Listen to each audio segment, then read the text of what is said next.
Ազգային ժողովի մեծարգո նախագահ, հարգելի գործընկերներ, ուժեղ Հայաստան խմբակցության թվով 28 պատգամավորներ, Հայաստան դաշինքի պատգամավորներ, ողջունում եմ բոլորիդ եւ ուզում եմ ասել, որ 1.5 շաբաթ գրեթե տևած նիստերի ընթացքում ինձ համար առանձնացրել եմ մի քանի բան։ Պարոն Քոչարյան, ամենայն հարգանքով ձեր նկատմամբ, որովհետև ես նիստերի դահլիճում ձեզ այս 9-րդ գումարման ազգային ժողովի աշխատանքների ընթացքում եմ տեսնում, դուք անընդհատ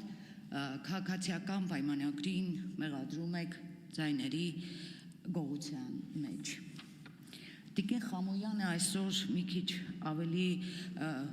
հեռուն գնաց եւ մեզ մեղադրեց ոչ լեգիտիմ լինելու մեջ։ Ուզում եմ ձեզ խնդրել, որ եթե այստեղ կան երիտասարդ պատգամավորներ, ես այդքան էլ երիտասարդ չեմ։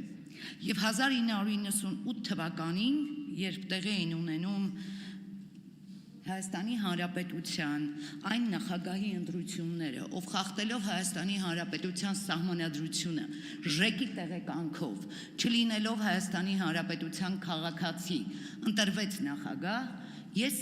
ընտրական հանձնաժողովի քարտուղար էի։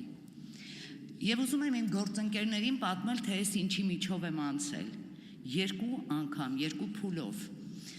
թե ինչպես են իմ աչքի առաջ ծեծել հանձնաժողովի նախագահին,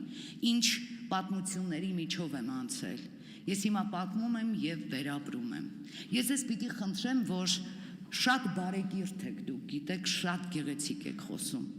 բայց այն որ ասում է գյուղից մարդ կա, մենք ապրել ենք Ռոբերտ Քոչարյանի իշխանության օրոք, ես տեսել եմ ով է Ռոբերտ Քոչարյանը, երկրի միակ տղամարդը իրեն հռչակած անձը բազմաթիվ բարդույթներ ուներ, և հիմա այն քաղաքական ուժը, որի լիդերը Ռոբերտ Քոչարյանն է, մարդով խախտել է Հայաստանի Հանրապետության սահմանադրությունը, ժեկի տեղեկանքով դարձել է նախագահ, հիմա իր ուժը խոսում է լեգիտիմության մասին։ Կարելի է չէ մի քիչ համեստ լինել եւ լեգիտիմության հարցը ով դուք գոնե մի բարձրացրեք, պարոն Քոչարյան, ամենայն հարգանքով ձեր նկատմամբ։ Պարոն Կարապետյան, ձեզ ուզում եմ խնդրել, որ երբ որ նշել եք, որ Էդգար Ղազարյանը չափավոր ազատություն ունի, դուք իրեն անձամբ դուք իրեն չափավոր ազատություն եք տվել, դա ձեր հարցազրույցից մի հատված է, ուզում եմ ասել, որ ազատությունն ամենաթողությունը և դաստիարակության պակասը չէ։ Ես այստեղ այսօր վարվեցի այնպես, ինչպես ինքն է վարվում։ Ես իրեն չեմ նկատում, ու գիտեք ինչու, որովհետև իմ զոհված ազատամարտիկների, զոհված զինվորների իմ ընկեր ծնողները ինձ ամեն օր գրում են